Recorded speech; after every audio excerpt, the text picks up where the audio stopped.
I've been doing a lot of work outside in the garden. It's summertime in Hawaii, but I've also been doing some things inside the house. And one of them is I started a betta tank. And I know a lot of people have kept and bred bettas, and I'm no different. I've had bettas since I was in elementary school, college, and as an adult. So here's my setup.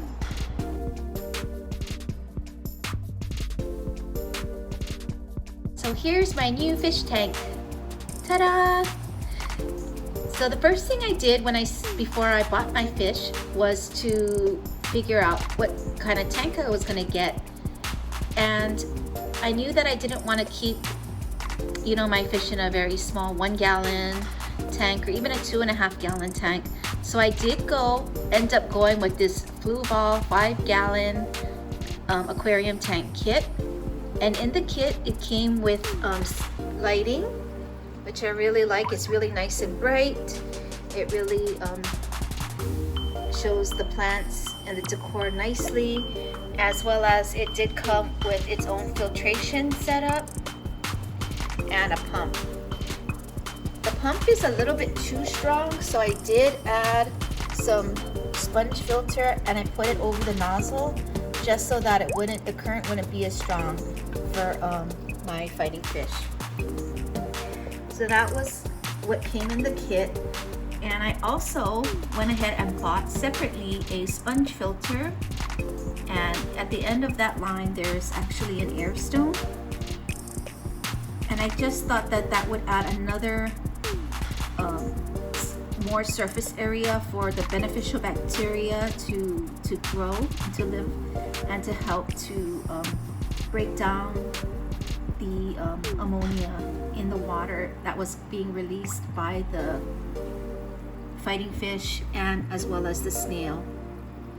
And also the bubbles are pretty good at breaking up that surface tension and increasing oxygen into the tank, as well as releasing carbon dioxide.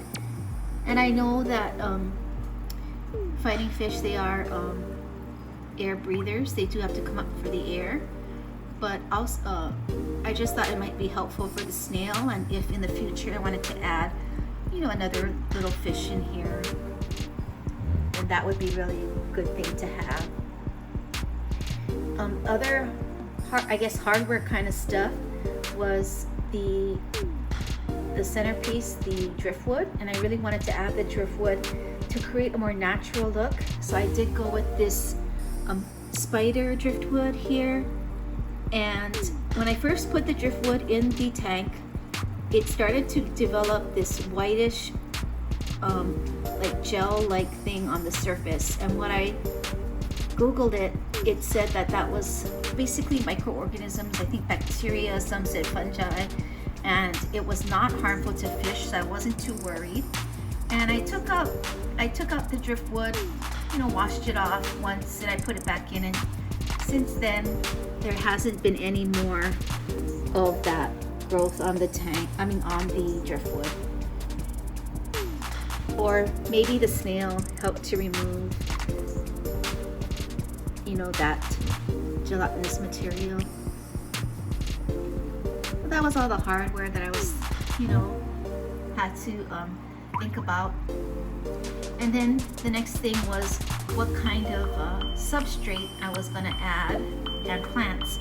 So for the substrate, I did go with this substrate called Contra Soil, and it's made in Japan, and I got the 6-pound bag of it to cover the bottom.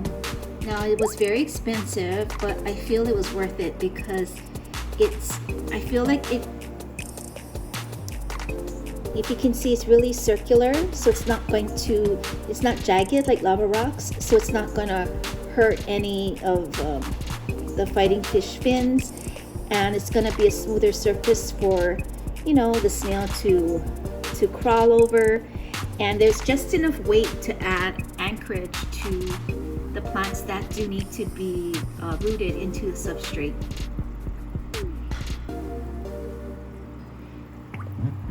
And then the next step was I had to add the plants, or determine what kind of plants I was going to add.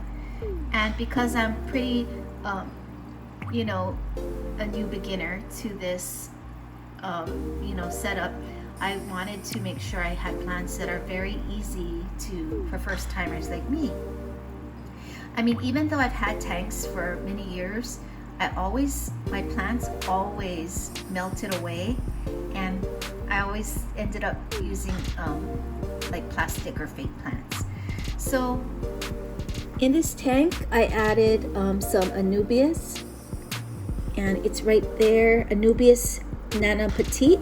There's many different kinds of Anubias, and Anubias is good because it does like low light. You don't need to add any, you know, carbon dioxide to the water, and it's an epiphytic plant, so it grows really nicely on rocks and on driftwood.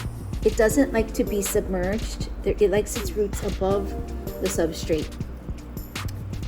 And I also got back there some Java fern, and I heard the Java fern also doesn't like to be in the substrate, so I am going to eventually have to take it out and stick it on some wood or something.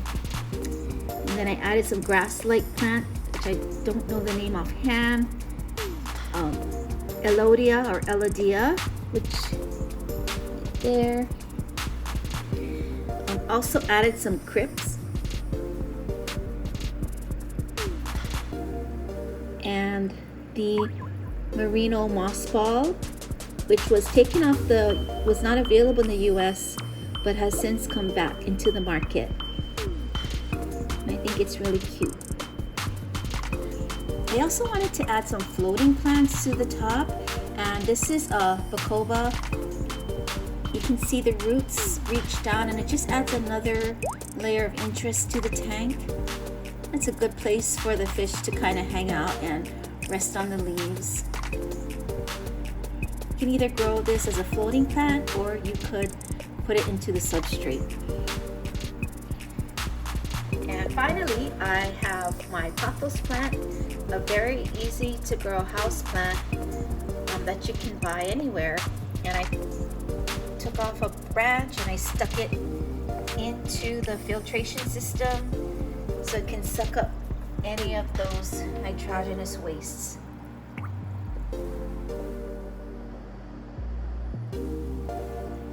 Now, once my tank was set up for a while, because they do recommend you have your fish tank up and running for about a couple of weeks, maybe even longer, to help start your beneficial bacteria colonies from forming, I had to decide what kind of fish, and it was a no-brainer for me that my first fish here was going to be a betta or fighting fish. And I went with a female fighting fish. Her name is Tulip, and she's really small, really cute, very active. And I wanted Tulip to have a friend, if that's possible, in the tank. And also I wanted an animal that would help with the algae. So I went with this golden mystery snail in the back, and I named her Eggman, and I kind of stole the name from Girl Meets Fish. She has the best names for her animals. And so they don't really interact too much together, but they kind of Tulip leaves him alone, and he kind of just does his thing. But I wanted to make sure that I had tank mates that got along, because nothing's worse than having to worry about fights and things like that. So, and they seem to be getting along really well. But maybe in the future I might add one or two smaller fish, but we'll see.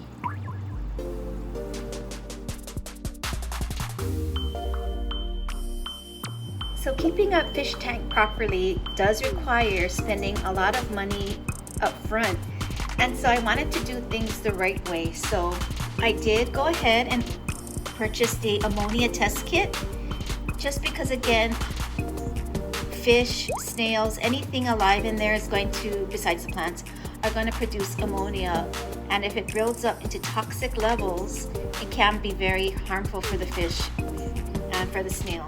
So I started to measure ammonia levels, and luckily my ammonia levels were never really high because I did have a pretty established tank with lots of beneficial bacteria that help to convert the ammonia to nitrates. But I think when you start out with a new tank, it might be a good idea to monitor the ammonia levels, especially if you have more than one fish. I also got these API 5-in-1 test strips, and what they do is they measure the pH, nitrates, KH, and GH, which is general hardness of the water, because I just wanted to see how things were trending.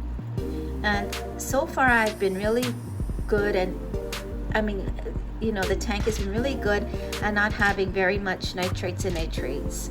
So that means that you know, the plants, everything's in a good balance, absorbing all of those nitrogenous wastes.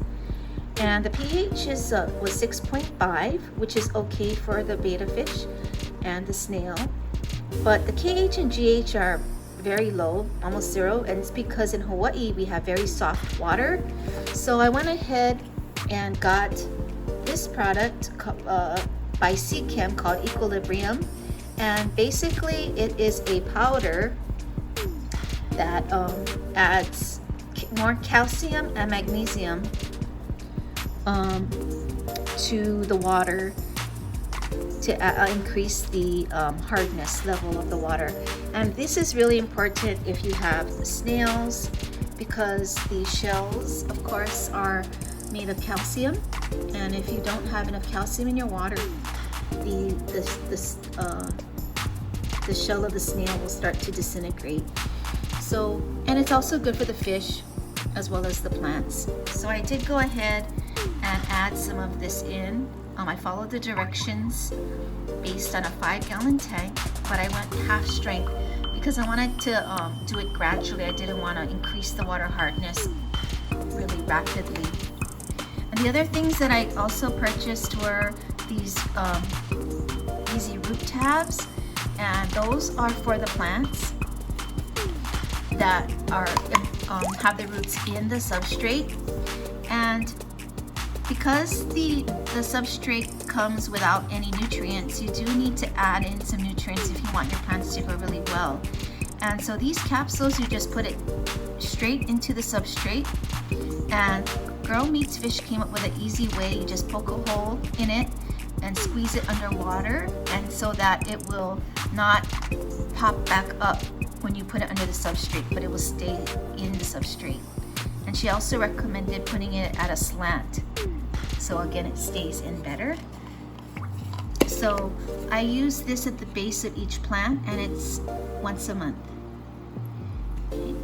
And I purchased this actually at my local pet store, the Pet Depot in Eva Beach. It's one of my favorite pet stores. Very helpful people there.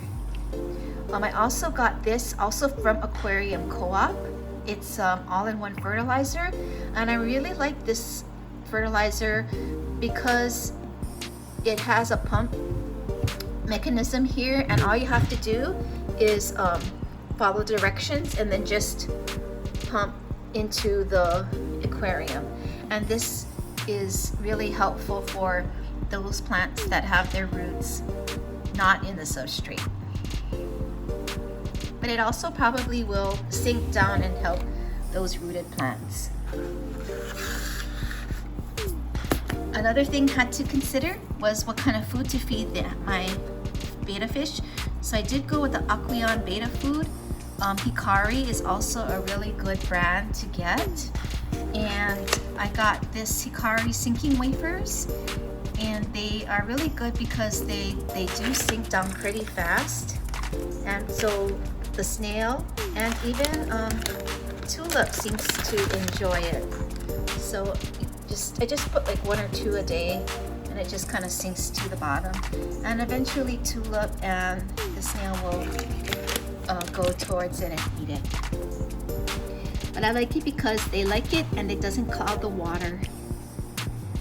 I also give Tulip frozen bloodworms, and I just put it in, I defrost it in the refrigerator and then rinse it a little bit and then give her like 1 or 2 every other day. It's a special snack or treat. So anyway, this is my aquarium setup and I'm really happy with it. It really helps to, calm me down. I like to stare at to see what the snail is doing and what Tulip is doing. So anyway, I highly recommend you get a tank. If you do get a fighting fish, I do recommend a 5-gallon. You won't regret it. Okay, take care everybody. Bye.